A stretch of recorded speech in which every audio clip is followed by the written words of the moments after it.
Desde setembro do ano passado, não fiz outra coisa além de esperar por um homem. Que ele me telefonasse e viesse à minha casa. Eu ia ao mercado, ao cinema, levava roupa para a lavanderia, corrigia trabalhos, lia, agia exatamente como antes, mas só conseguia seguir em frente porque estava muito acostumada a fazer tudo isso. O único futuro que me aguardava era o próximo telefonema dele, marcando um horário. Eu tentava sair o menos possível, salvo para os compromissos de trabalho, cujos horários ele conhecia, sempre temendo perder uma ligação dele durante a minha ausência. Bom, gente, eu sou a Vanessa, do podcast Lá Fora, Coisas do Mundo Atual pelo Olhar da Psicanálise, e já comecei aqui com um trecho do livro Paixão Simples, da Annie Ernaux, que vai ser o tema nosso hoje. Eu tô com o Pedro. Oi. E com a Marielle. Oi. E já começamos com esse esquenta para falar sobre esse estado em que a única coisa que interessa, a única coisa que a gente espera viver é o encontro com o ser amado. Vocês já viveram isso? Nossa, gente, vocês lembram o desespero que era você achar que você não ia estar em casa quando a pessoa telefonasse? Lembrei disso. Pois é, porque desesperador. Quando ela escreveu ainda não era celular, né? E você ficar grudada no celular esperando a pessoa mandar mensagem. E o pior, ficar esperando ver se o risquinho fica azul ou não. A gente vai deixar uma foto no perfil depois de um telefone analógico para as pessoas entenderem. Nunca viu. As pessoas, lembra? As pessoas ficavam do lado. Era. Né? E vou te ligar mais ou menos umas 5. Daí a partir das 3 você ficava ali no telefone. Mas vocês acham que o WhatsApp melhorou ou piorou essa situação? Porque é muito invasivo. A qualquer momento... Eu acho que antes da internet, você podia ter fantasias de que a pessoa ligou, mas eu não tava, eu liguei, ela não tava. Tinha uma possibilidade de engano, assim, sabe? De desencontro. Agora não existe. Se a pessoa não escreveu, é porque ela não quis. Não tem outra saída. Tem uma frase, um meme, sei lá, assim, para um bom entendedor, um online sem resposta basta. Né? Mas você lê de novo a primeira frase, Vanessa, do trecho que você escolheu? Essa frase, ela é um soco direto em algum lugar. Desde setembro do ano passado, não fiz outra coisa além de esperar por um homem. Ela tem uma prosa tão límpida. É maravilhoso. Essa frase, ela já corta como navalha. É tão simples, né? Tão simples, límpida, clara e... Não tem muitos floreios, Não assim. tem floreio, é direto e reto, mas a frase me faz pensar, assim, que pode ser que hoje em dia, diferente do tempo do telefone analógico, que a Marielle tá lembrando, a gente consegue se distrair com mais facilidade, talvez, de certos estados arrebatadores da alma. Eu acho que a gente consegue abrir mão de mais recursos, lançar mão de mais recursos, de se entreter e ficar rodando rios, ou então de não se apaixonar. Consumindo informação, ou apaixonados, desconhecer o estado de apaixonamento, né? Porque esse tempo que ela fala da frase é o tempo de um hiato, é o tempo de um buraco na vida, onde a rotina se coloca, mas ela está em diálogo constante, assim, com essa espera do homem que interessa a ela. Isso me fez lembrar da última frase do livro. Quem não quiser spoiler, apesar que não é spoiler, é uma reflexão, mas é a última frase do livro que eu vou ler também, tá? Quando eu era criança, o maior luxo para mim eram os casacos de pele, os vestidos longos e as mansões à beira-mar. Mais tarde, passei a achar que luxo era ter uma vida intelectual. Agora me parece que é também a chance de viver uma paixão, por um homem ou por uma mulher. Lindo, né? Última frase essa. Aí termina o livro assim. Então, o apaixonamento como um grande luxo, uma grande coisa preciosa. Eu fiquei pensando, achei tão interessante ela falar que quando a criança, luxo eram objetos, né? Vestidos, tal, não sei o quê. Depois passa a ser o conhecimento intelectual. E eu acho que nós fazemos parte dessa classe que pensa assim. Sim, que se né? vestiu desse jeito. A gente busca isso. E depois, quando ela vai amadurecendo, ela entende que viver uma paixão é um privilégio, um luxo, enfim. E eu fiquei pensando, eu tava conversando isso com meu filho de 10 anos, eu li essa frase pra ele, e aí ele falou assim, mas eu nunca quero me apaixonar, né? Porque 10 anos. Eu falei, não, mas é maravilhoso, você precisa se apaixonar. Ele falou assim, não, é horrível. E eu sou apaixonado por você já, mamãe. Ele falou? Ai, que lindo. Porque ele falou pra mim no Ele Dia já das sabe Mães que é isso. que eu sou a pessoa mais legal da Terra. Aí eu falei, nossa, que legal. E nós começamos a conversar sobre isso. Mas assim, e aí? Vamos falar sobre esse estado de apaixonamento. Vocês acham que é o maior luxo mesmo que a gente pode ter? Antes da gente começar aqui, eu tava tentando lembrar que eu ouvi, de novo na época que a gente ficava esperando o telefone tocar, era um programa de rádio, não lembro quem era, um psiquiatra que respondia perguntas, sabe? Mais ou menos o que voltou agora a acontecer com podcasts.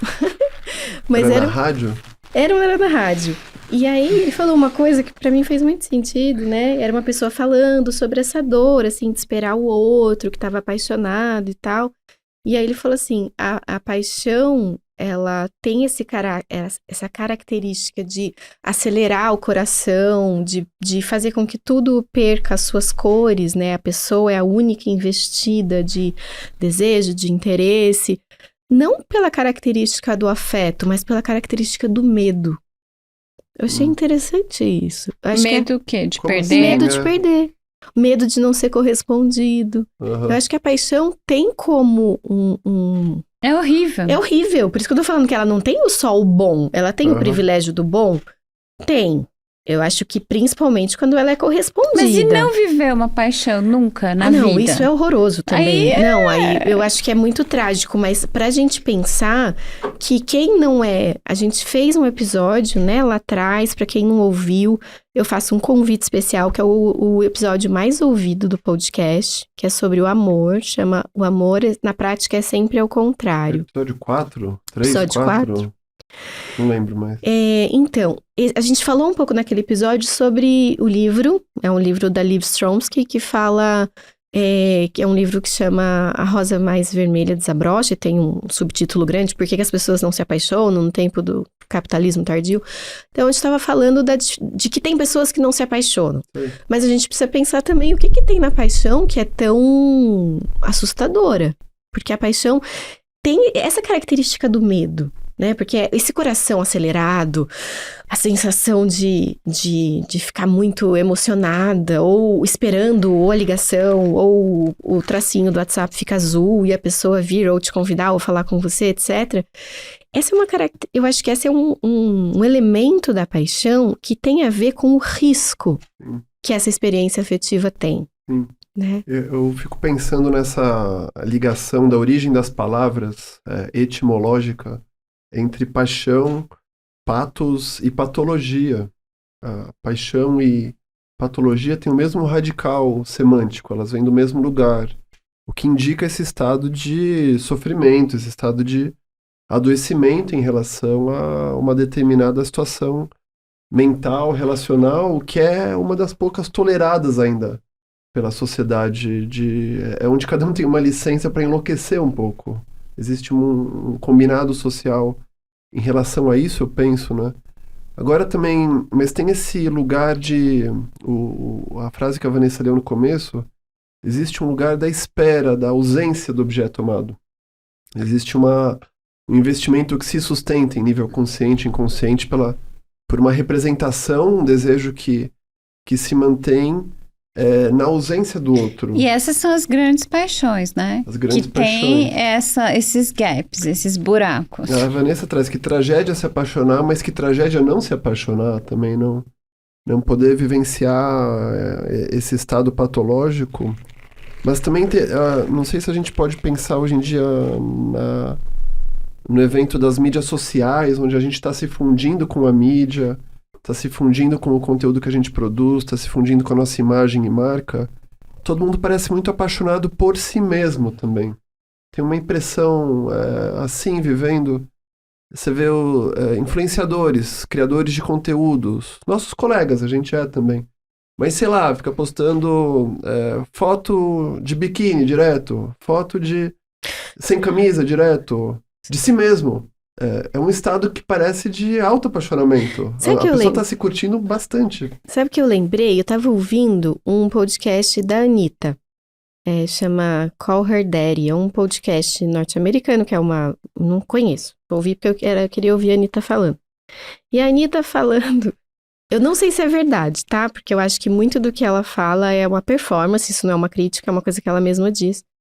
Ela falando que ela tá solteira, e que ela não transa com ninguém faz muito tempo. Então eu achei curioso, assim, a Anitta sendo essa grande performance da sexualidade feminina, latina, brasileira e tal, e ela falando que ela não tem ninguém, que ela não gosta de ninguém, que ela não fica com ninguém. Ela fica com ela. Então. O tempo todo. Ela transa com ela mesma. Porque tem um ela, né? Tem um eu tão grandão, assim, que como que cabe o outro? Porque aí eu acho que eu lembrei disso que ela falou, pensando nisso, porque a grande questão do apaixonamento é que o seu investimento vai para o outro entra e fica com um tamanho muito importante, né? Você olha para a pessoa que você está apaixonada, para a mão, ou para uma pintinha, ou para o tom de voz, e tudo vira um grande encantamento, né? E o eu... essa espera pelo o outro. eu precisa diminuir para que esse outro fique grandão assim. Eu também não estou defendendo que, do ponto moral, as coisas não deveriam ser assim. Eu acho que em termos descritivos, o mundo hoje, principalmente no digital, parece assim. Por que será? Quais as consequências que isso tem? Tem uma imagem... Como é que isso se relaciona com o trecho da Renault, né? Tem uma imagem de uma amiga nossa, da Helena Cunha, que é o do espelho de pixels, né? Que é uma imagem que a gente gosta. Que é essa busca constante por si mesmo nas redes sociais, né? A gente está buscando identificações. A gente não está vendo o outro. O que vai aparecer no meu feed é o que conversa comigo. Mas como é essa ideia dela, da rede de pixels? O outro fica pixelado? Espelho de pixels, né? Espelho de pixels. Que eu tô olhando pro outro... Mas eu vejo a mim.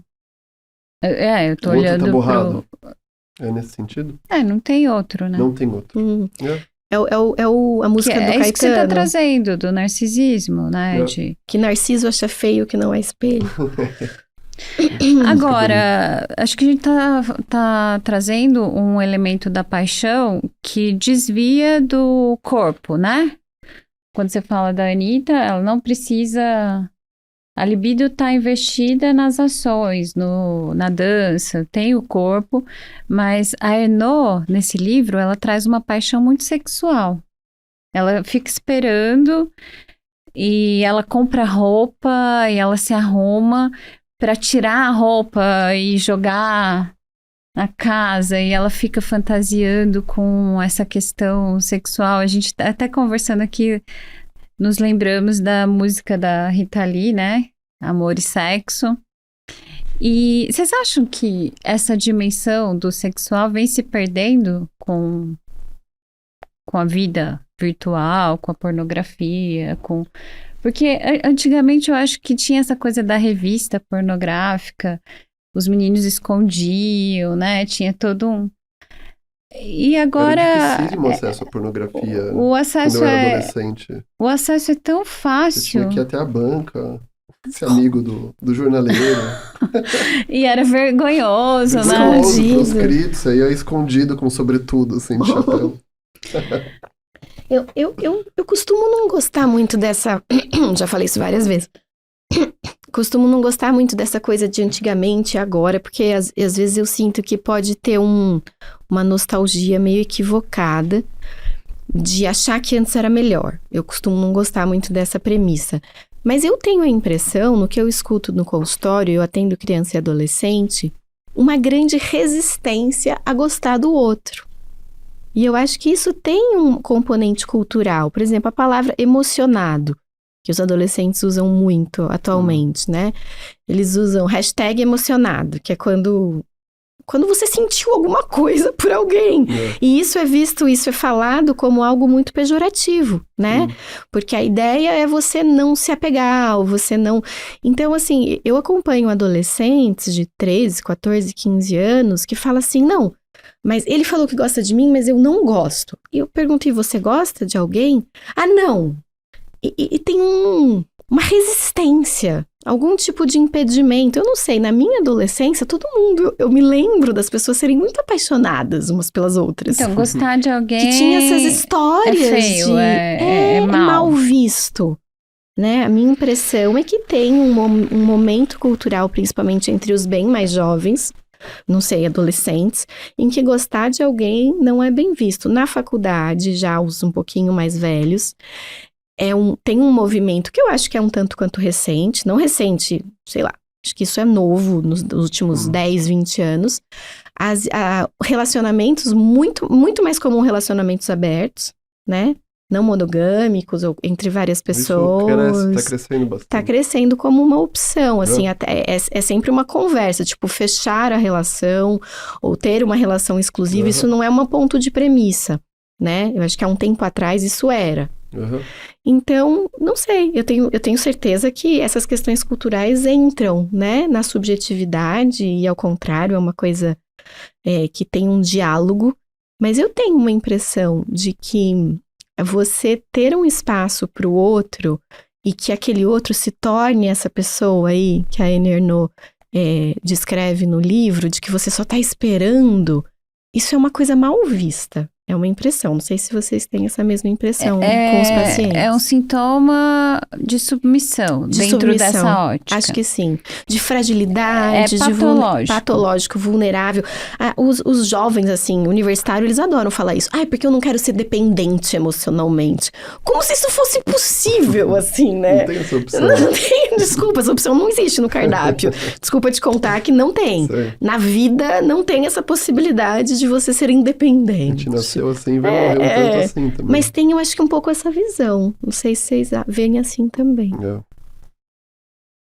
Fico pensando no outro livro da Liv Stromquist também, que a gente olhou pro primeiro dela, da Rosa Mais Vermelha Desabrocha, e no segundo dela, que tá aqui até hoje, Na Sala dos Espelhos, ela traz bastante essa ideia das fotos, a ideia da paixão pela foto, a paixão pela imagem. Porque isso tem um elemento, acho que a gente pode falar do narcisismo, no sentido que a Marielle estava trazendo. A Anitta em si mesmada, cultuando bastante a imagem, a ideia de si, descritivamente, de novo, sem nenhum tipo de julgamento moral. Agora, ela vai falar, a Stromquist, no livro dela, por exemplo, das Kardashians. Ou então da Kylie Jenner, que ela usa de exemplo. Como certas fotos capturam o desejo, assim, de quem segue essas modelos, essas mulheres, assim, que são maravilhosas, são deusas, assim, no tratamento da imagem, né? E como isso realça um desejo mimético. Todas querem ser, querem parecer, começam a usar como base de comparação uma mesma mulher. E em torno disso, os padrões de identificação, eles são todos, assim, se parecendo, porque ela defende, assim, a ideia de que, há um tempo atrás, cada um podia se apaixonar por uma pessoa que tinha determinada singularidade. Então, um jeito de falar, um jeito de andar, alguma coisa que escapa às palavras, da aura que tem a pessoa, alguma coisa do humor, algo do cabelo, algo da personalidade. E nesse fenômeno da foto digital, das imagens também que circulam hoje, vai havendo como se fosse uma homogeneização, uma pasteurização do que é o modelo que provoca a paixão, né? Que desperta a paixão. Então, todo mundo vai querendo se identificar e competindo para ser a melhor versão de uma certa mesma mulher ou mesmo homem que padroniza. Que evoca desejo sexual, que e evoca a minha atração, pergunta então padroniza. Isso estimula a sexualidade, o sexo, ou não? Ou pasteuriza? Eu me lembrei de uma piada que eu e meu marido, a gente sempre lembra disso. Não é uma piada. Um amigo meu foi com uma menina pro motel. E aí ele pôs um filme pornô e tal. E aí ele tava lá com a menina. E aí chegou uma hora que ela falou assim: espera aí, deixa eu ver o final. No filme? O final do filme. Não sei como acaba. Tinha um roteiro, então. Pois é. Não sei Então, como mas acaba. deixa eu ver o final do filme, como assim, né? E aí ele meio que ficou... tipo... E a gente sempre brinca com isso, porque é tudo tão performático, né? Uhum. E é tudo tão padronizado e tão igual, não sobra espaço para imaginação. Mas vocês não acham o quanto que isso de fato decanta? Eu concordo com essa análise, com essa visão do ponto de vista cultural, estético, das redes sociais e tal. Mas o quanto isso decanta na vida individual, assim? Tô pensando em pacientes jovens que estão começando essa vida erótica, afetiva, que gostam de um menino porque ele é legal. Uhum. Sabe, que foge dessas coisas mais grandonas, assim, da cultura.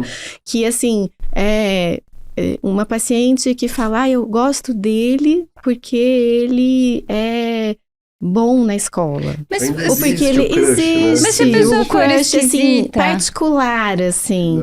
Mas eu acho que Se a gente pessoa esquisita for sempre foi alguém um vai problema. gostar dela? Mas isso sempre foi um problema, vai, gente Eu já gostei de esquisita. pessoas por serem esquisitas. Esquisitas? Sim, nunca Muito gostaram. esquisitas? Não sei, médio esquisitas.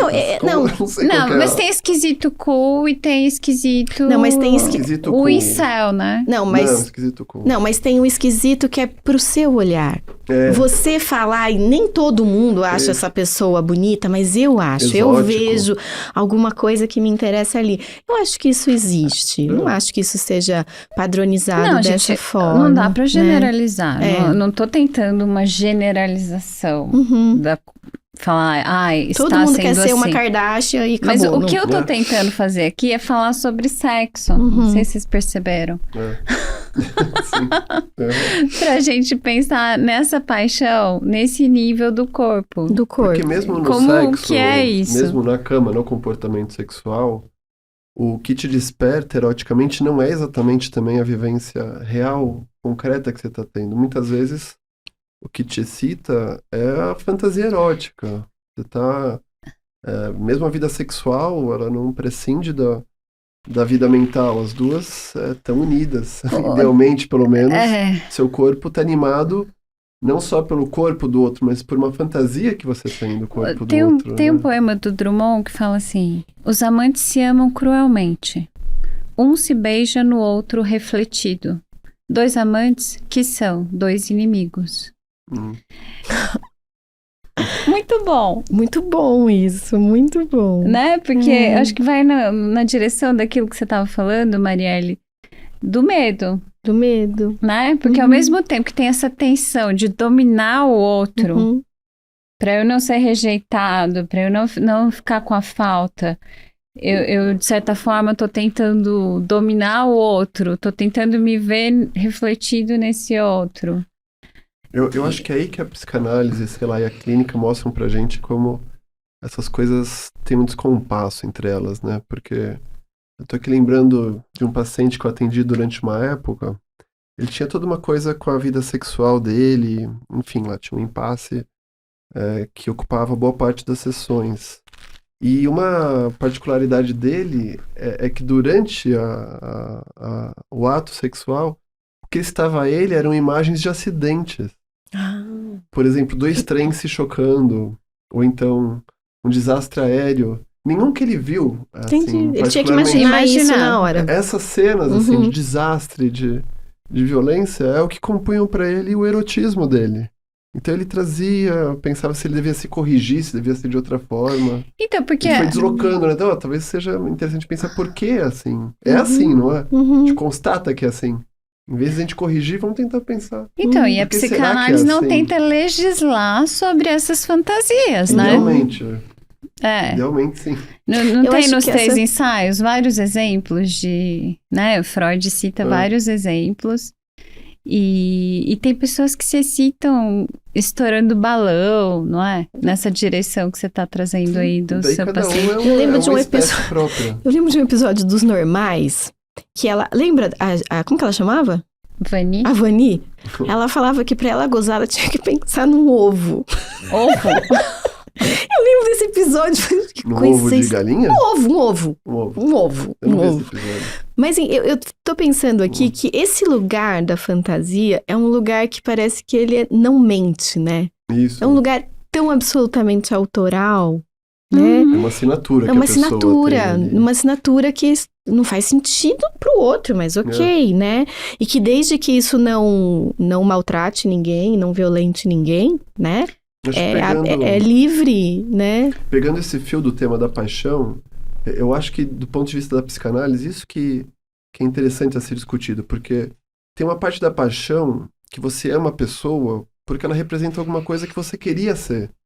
Então você ainda está, de alguma forma, adorando a si, numa versão sua que você não alcança, ou que você imagina que aquela é uma versão sua que você gostaria de ser. Então, sei lá, o culto, a reverência a figuras divinas, você pode estar amando a si numa projeção do seu narcisismo numa figura sobrenatural, extraterrena, purificada de qualidades, assim, e de benesses, né? De a purificação do bom, do bem, daquilo que é o certo, daquilo que você aspira.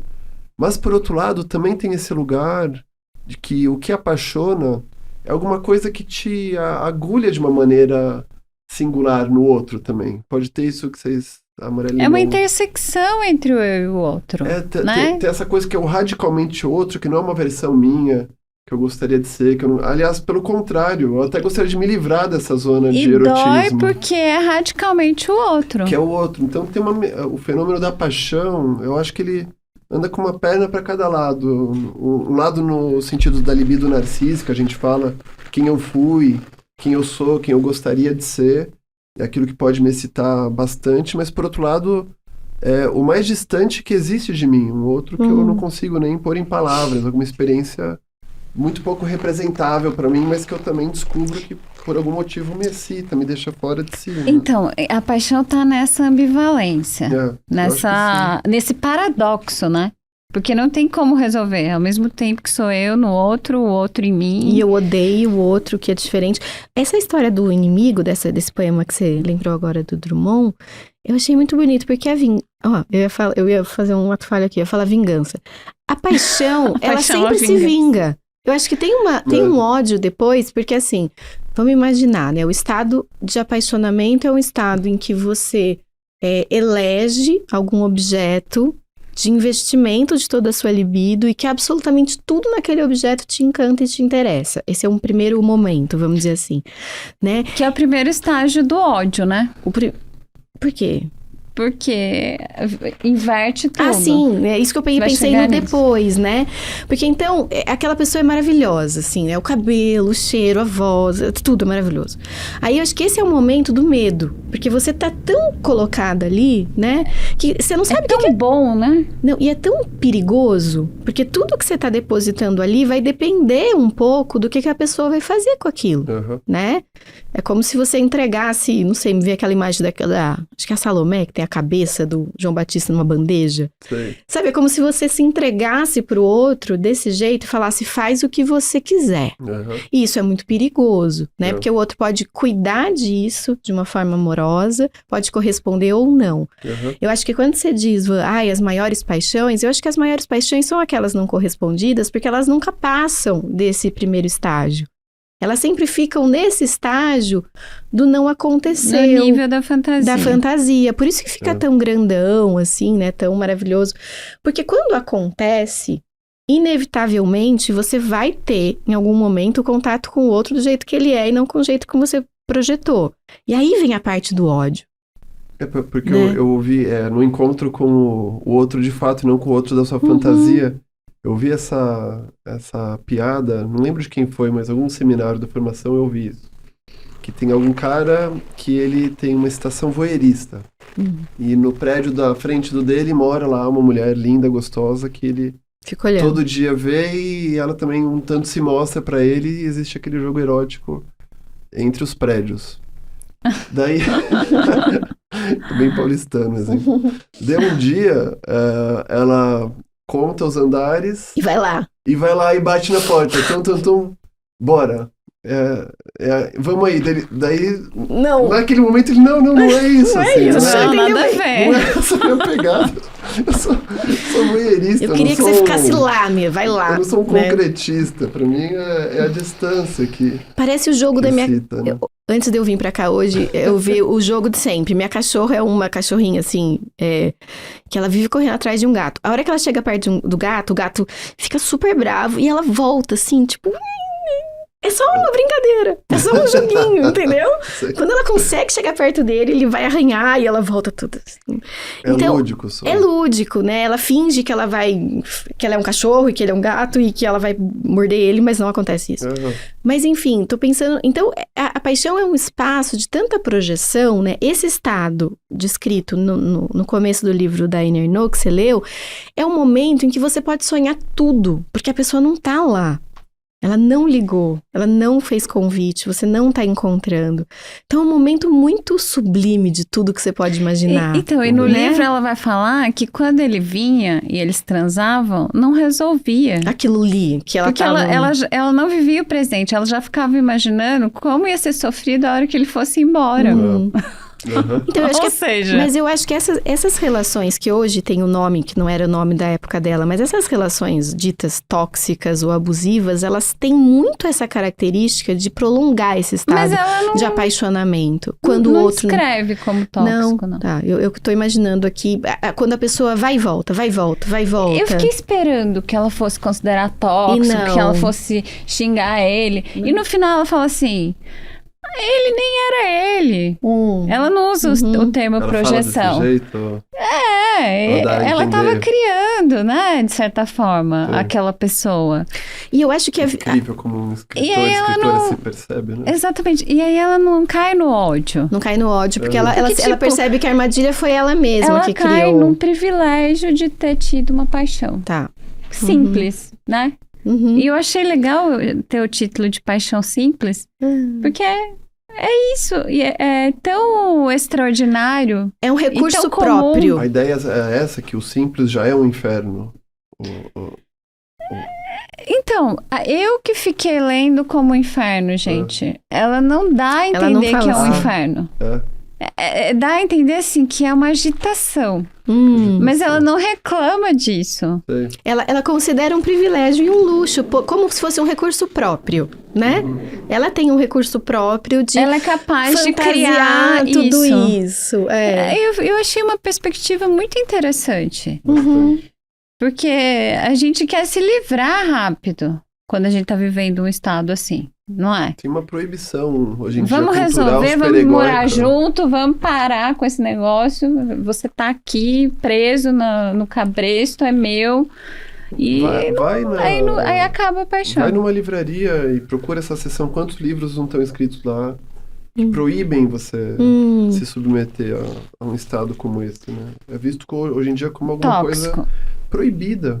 Parece proscrito. Vai um pouco na direção do episódio anterior que a gente fez. Alguém que vai e volta e tá ali, mas não tá, já é considerado Tóxico, abusivo, Porque a pessoa tem que, né, sei Tem lá, que se submeter. corresponder, vamos dizer assim. Hoje É polêmico isso. tem nomes, né? Responsabilidade afetiva. Não que não exista, mas esse significante tóxico tá um pouco se apoderando banalizado. de tudo, assim, né? Ele tá meio que Talvez. homogeneizando muita coisa que tem diferenças, eu acho, na experiência humana. Qualquer um que não se submeta a mim é tóxico pra mim. É tipo isso, será? Tá ficando um pouco assim? É uma possibilidade. Eu acho, tomando cuidado com isso, porque muitas pessoas Sim. sofrem de fato com Às vezes relações realmente. abusivas e Claro violentas. que existe. né? Claro. Eu acho que pelo menos eu penso que o tóxico, o abusivo, é quando o outro usa disso. de uma forma consciente e meio estratégica, né? Então, eu sei que você está sentindo assim por mim e eu vou manipulando isso segundo os meus interesses. Para prolongar isso e de forma a não me responsabilizar com o que você sente de forma alguma. Sim. Eu acho que as grandes paixões são sempre as nunca acontecidas, ou nunca acontecidas de fato, Sim. né?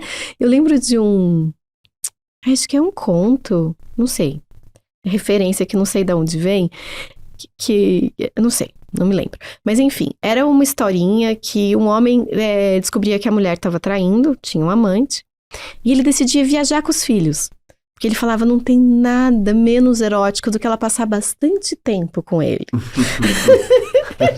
Aprofundar. Exato. Entendeu? Então, assim, não tem nada melhor para acabar com a paixão, acho que a gente podia entrar nisso, do que a convivência. E assim, não é num sentido de cinismo, né? De falar que o casamento acaba com a paixão. Mas a paixão, acho que para ela existir nesse formato mais erótico e mais amedrontado e mais perigoso, faz parte disso a não entrada real do outro no jogo. Né? Quando o outro só dá alguns elementos para apoiar essa projeção e você pode só fantasiar. A hora que entra a concretude do outro, aí é raiva, frustração, sim, tentativa de controle. Por que né? acontece isso? Por exemplo, na música da Rita Lee, aproveitando para homenagear ela também nessas semanas, ela não vai por aí, ela fala que amor, o estado de paixão, ele se acalma e vira o amor. O amor é bossa nova e o sexo é carnaval. Por que será que às vezes azeda dessa maneira e às vezes tempera de uma outra maneira, né? Por que os destinos mudam tanto? Eu estava aqui pensando. Você tá falando que na música da Rita Lee o amor não é esse azedo. Esse esfriamento não, da ele paixão, ele não é ameaçador, ele não é persecutório, ele é alguma coisa vai para um outro lado da elaboração. É ambivalente, né? Porque tem partes da música que o amor é mais pejorativo, pelo menos na minha leitura. Por exemplo, o amor é latifúndio. Latifúndio é uma coisa chata, improdutiva, sem graça, né? Sexo é invasão, né? Eu acho que a paixão tá nessa linha do sexo, ser invasão. Então, eu acho que mesmo nessa música tem horas que o amor tipo, é legal e tem horas que é muito tedioso. Mas pensando assim, eu acho que faz todo sentido, porque a paixão, vamos pensar como uma bomba atômica de libido, né? Na melhor das hipóteses, melhor não. E de neurotransmissores. De neurotransmissores, de tudo, né? Gente apaixonada não precisa comer, né? Fica, não precisa dormir. Emagrece, não precisa nada. Fica bonita e tal. Mas fica louca também, eu acho que tem... Mas aí pensando assim, nesse sentido de uma grande projeção, que eu posso ali sonhar com tudo e qualquer coisa, né? Com aquele outro. Na hipótese trágica, o outro não corresponde e eu fico sozinha com isso. Isso pode ser muito difícil. Eu acho que o mais trágico mesmo é o outro abusar disso. Porque quando alguém fala, olha, eu sinto muito, você gosta de mim, mas eu não gosto de você, sofre, mas tá tudo bem, né? Agora, a pessoa que mente, que engana, eu vou deixar manipula, você no banco do reserva. Isso é sofrido. Eu não gosto de você, mas se eu estiver sozinho, aí eu vou lá e te procuro. Isso é sofrido. Isso é de fato aí sofrido, isso pode ser enlouquecedor mesmo. Aí, do outro sentido, quando existe uma composição de duas pessoas que se encontram nesse mesmo sentimento, vai passar esse momento e aí aquela pessoa que estava recoberta de uma cauda dourada das projeções mais maravilhosas começa a derreter, né? Aquecimento global. E você começa a ver que, bom, aquilo ali, você não gosta, aquilo é bizarro. E aí eu acho que a partir disso tem algumas possibilidades de caminho. Uma possibilidade de caminho de crescimento, de transformação, de compreender que aquilo que você, seguindo aquele livro da Liv, da Rosa, né, sobre o apaixonamento, aquilo que você encomendou não era isso, mas nem por isso você vai descartar, porque aquilo pode te transformar também, né? Ou não, isso pode virar ressentimento, muito ódio, né? E aí você vai construindo, talvez, nessa outra via, o amor, né? Uma relação em que há algo muito bom, muito gostoso, mas calmo. E difícil. Acho que o amor nunca E difícil, é fácil. porque também não é estável. Também é um elemento radioativo, não é? O amor. Eu acho que sim. Que também não está garantido. Não é certeza. Eu vejo essa diferença no paralelo com a clínica. Começar a atender alguém e sei lá, ter... Pode rolar uma paixão inicial. Não digo... Não isso, a animação inicial de conhecer alguém na entrevista e os próximos 10 anos de análise que vão acontecer. Você fala, ai meu Deus. Você não sabe quanto que vai durar quando você começa a atender um paciente. Você não sabe se vai ser um período breve, vai se estender por uns meses, ou se vai ser essas análises que começam a virar de longa data, assim, 10, 15... Começa a virar um casamento, às vezes não tão... E dá uma dimensão dessa, de você lidar com as repetições mais difíceis, de você se manter vitalizado para lidar com aquilo que gera problema, não silenciar sobre aquilo também. Você começa a conhecer os seus sintomas, não é só os sintomas do seu paciente, você começa a aprender como você resiste a certos núcleos. Mas tem uma particularidade de lugares que você só chega com o tempo. Tem algumas experiências, trajetos, caminhos que você faz, que compõem uma história, que escreve uma história, e que você só chega ali depois de passar um tempão com alguém, né? Eu lembro eu fiz supervisão uma época e seminário com o Pércio. Vocês conheceram o Pércio lá Eu da não sociedade? conheci. Só de nome. Só de nome Pércio, também. eu peguei, assim, os últimos anos de trabalho dele. Eu fiz uns últimos seminários com ele, depois ele faleceu. Mas ele falou assim, análise, você tem que comer um saco de sal com alguém. E o saco não é esse de 1 quilo que vende sal cisne.